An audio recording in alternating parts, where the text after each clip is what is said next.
Having a big belly cuts your attractiveness in half. Don't complain if I have an affair. It's your fault after all.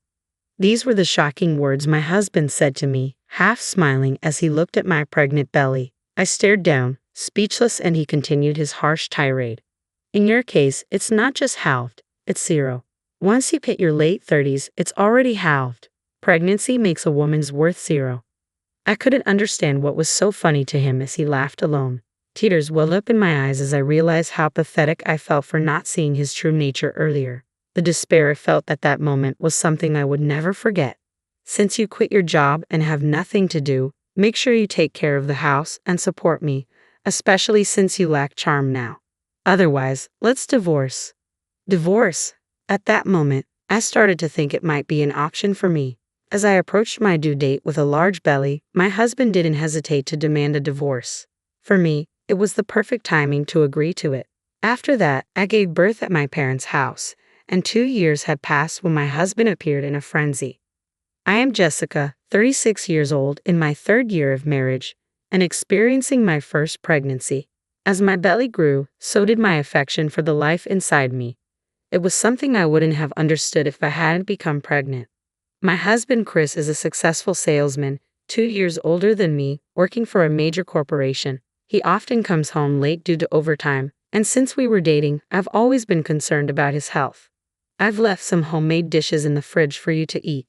You'll lack vegetables if you only eat out. Thanks, I'll eat them with the lunchbox. It's really helpful that you're good at cooking. Several times a week, I used to visit Chris's apartment when he was working overtime. Even when we couldn't meet, I was happy to connect with him over the phone. Later, I want you, Jessica, to always be by my side to support me. I believe that his proposal was a sincere expression of his feelings. He didn't say to protect me or make me happy, but to support him. In fact, Chris was hopelessly bad at household chores. He would send all iron-needing laundry to the cleaners, eat meals from stores or dine out, and hire a cleaning service twice a month. I was irresistibly drawn to the gap between Chris's public persona and his private self and wanted to support him. My perfectionist nature probably made me an excellent supporter. We met in a beginner's asset management course. My hobby is learning about how money works. It started when I was a student and had a term deposit that matured at the bank. They suggested I try a foreign currency deposit, and when it unexpectedly turned a profit, I found it fascinating. From there, I became interested in the mechanisms and methods of asset management, and learning about business and self-improvement related to money became my hobby. Jessica, you study about money, but you're not really interested in it, are you? What? True, I might not have realized it. It's fun to feel like I understand the world. You really are an odd one. Everyone else thought it was strange too. The course where I met Chris was small, so I became friends with all the participants. I still keep in touch with some of them. At the time, Chris's reason for participating was to make money more easily than now. He was well paid but always complained about being tired from overtime, which I understood.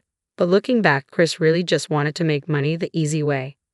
Chris seemed to have tried various ways to increase money, but in the end, he gravitated towards what seemed the easiest. After getting married, I quit my job to become a full-time housewife. Doing household chores for Chris was enjoyable and fulfilling.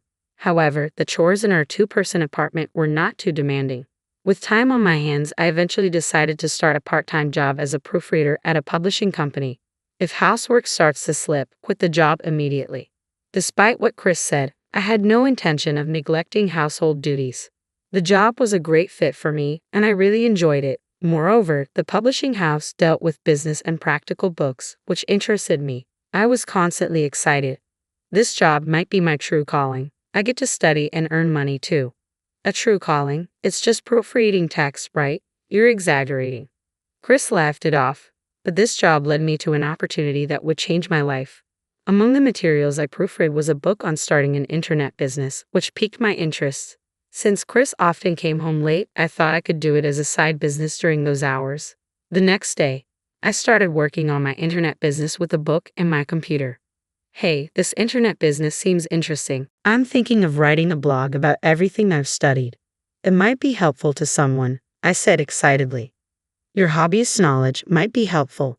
Really, you think you can make money with that? Chris laughed it off. But I was engrossed in my new hobby, working on it with great enthusiasm. My perfectionist nature was fully at play here too. The first time I saw meaningful income was 6 months after I started. I was thrilled and reported it to Chris. Ha, just $20. What's there to be happy about? That's not even enough for pocket money. I was disappointed by his reaction, but at the same time, surpassing my husband's salary became my goal, and I became even more motivated. A while after starting my internet business, I had a reunion and a drink with the friends I met in the course. When I talked about what I was doing, some were interested and others were already doing it, leading to an engaging conversation. Perhaps feeling left out, Chris suddenly started complaining about me. What she's doing is just a game. She's not interested in money, that's why she only made $20 in half a year. I was annoyed by his demeaning tone. After getting married, she stopped being a woman. She doesn't wear makeup at home, wears sweatpants, and ties her hair like an old lady. Sitting in front of the computer, she just looks like a nerd. Chris, stop it. Are you drunk? I interjected.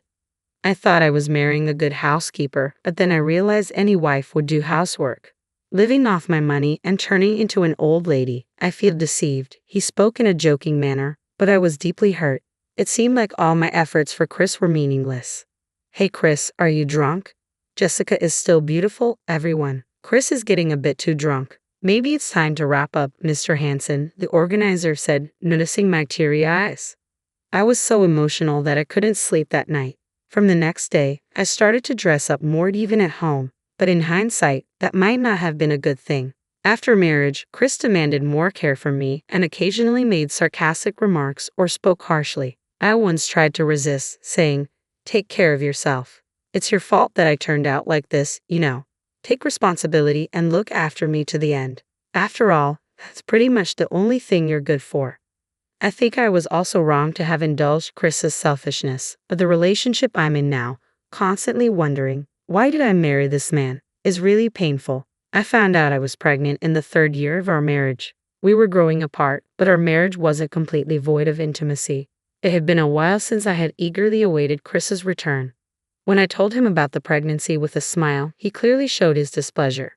"Ha, who said you could get pregnant?" His furrowed brow was unmistakably one of discomfort.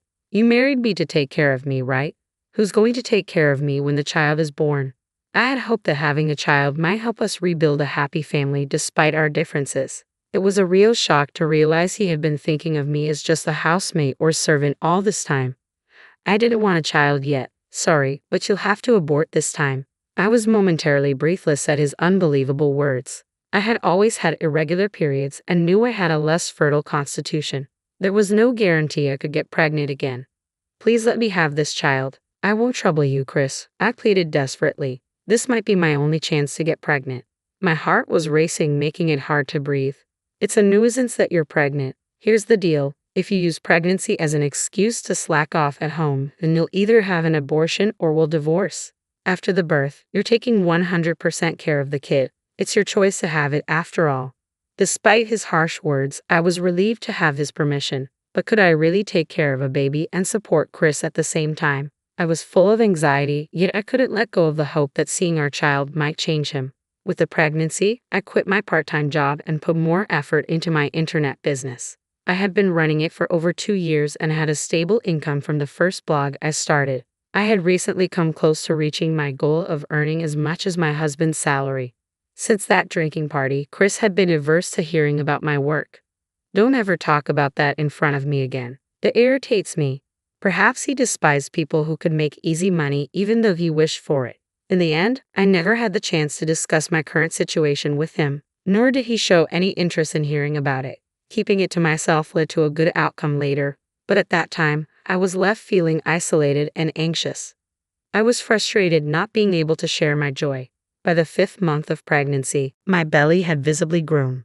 One weekend morning, while drinking coffee, Chris looked at my belly and said something shocking with a half smile.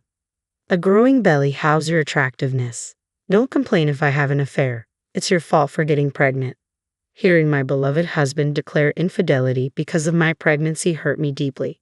Chris continued to twist the knife. In your case, it's not just halved, it's zero.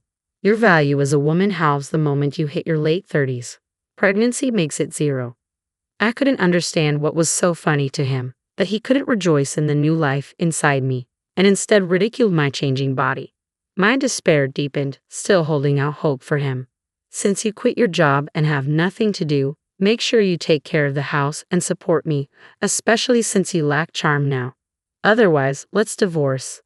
Divorce? This must be Chris's true nature. I felt so pathetic for not realizing it before we got married. Divorce started to seem like a real possibility.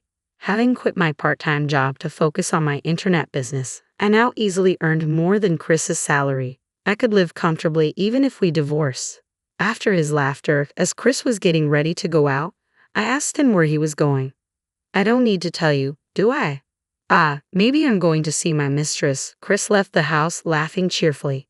It wasn't a maybe, he was definitely going to meet his mistress. I had known about it for a while, thanks to a friend. You were at the theme park the other day, right? I wanted to say hi, but it was so crowded. I only saw Chris's face, but the woman with him was wearing a white dress, right? You two still seem so close after marriage. I'm envious. Remembering that conversation still pains me. Despite resenting Chris for causing me so much suffering, my heart still aches. I still have feelings for him, but it was time to put an end to them. I decided to hire a private investigator. Depending on the results, I was ready to cut off my feelings for Chris completely. As I approached my due date, Chris, without hesitation, demanded a divorce just as I was about to give birth. If this had been the old me, I would have probably broken down in tears, fearing the future. But now, things were different. I secretly smiled, knowing it was the perfect timing for me too. Divorce me. My girlfriend is pregnant. I want to remarry her and be a father to the child in her belly. You should remarry the father of your child too. Huh? What are you talking about? I asked, bewildered. That's Mr. Hansen's child, right? No wonder you were defending him at the party. I have proof. Chris took out a voice recorder. When he pressed play, a phone conversation between me and Mr. Hansen played. He must have hidden it in the living room. Mr. Hansen, yes, that's right. I'm not sure what will happen after the birth. Yes, I'd like to meet. Could you keep it a secret from Chris for now? What's this secret meeting with Mr. Hansen about? I never heard about you meeting him personally, Chris demanded. I sighed. He called to see if I wanted to work, but I can't say what will happen after the birth, so I've put it on hold. You can say anything, but I can't trust you anymore, Jessica. Since we're both at fault, we can agree not to demand compensation, right? To think he concocted such a lie just to save on compensation. I almost let out a smile, as I was thinking along the same lines. Okay, I agree to the divorce, but I will demand compensation from you. If you want to demand compensation from me, let's settle it in court. I threw the envelope onto the table. I received photos from the private investigator and spilled them onto the table. The images showed Chris kissing a woman and hugging her in front of her apartment. Your affair started 2 years ago. Maya is 25 and the daughter of a company president, isn't she? You wouldn't want to let her go, I said, smiling sarcastically. I'll submit this as evidence. You can submit that audio from earlier, and we'll also do a DNA test just to be clear. Chris, perhaps out of anger, was trembling, his face flushed red. He probably never thought I was investigating him. Fine, I'll pay the compensation. Maya is young and beautiful, and on top of that, she's rich. Unlike you, after remarrying, I can work at her father's company and won't need to be a corporate slave anymore. So this is what Chris really thinks, I thought, catching a young wealthy woman to make an easy fortune. I'm sick of a woman like you. I want to raise the child with Mia. When I was pregnant, he said he wasn't ready for children yet. Is this the irony of fate? Even though I thought I was over it, my heart constricted at that moment. I'll claim compensation, but if you promise never to call yourself a father to this child, I won't ask for child support. Really? Then let's do that. That child isn't mine, and make sure you never show up in front of me again. Even though it was what I wanted, hearing those words from Chris cut deeper than I imagined. Never involve yourself with us again. And about the division of property. No division of property. We're divorcing on mutual agreement, right? I was relieved he said it before I had to. All right, I'll prepare the divorce agreement. It's for the best for both of us, isn't it?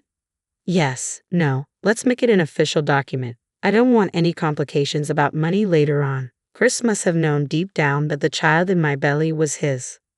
Later, we officially settled the divorce, covering compensation, child support, and property division. Chris tried to skimp on compensation just as I didn't want to give any of my money to a man who belittled my work.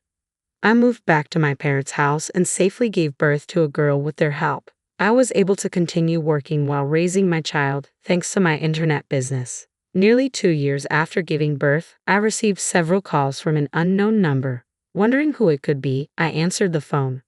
Jessica, what's this about? Explain. His shout was so loud that I instinctively moved the receiver away. Ah, he found out, I thought, sighing with irritation and annoyance. It was Chris.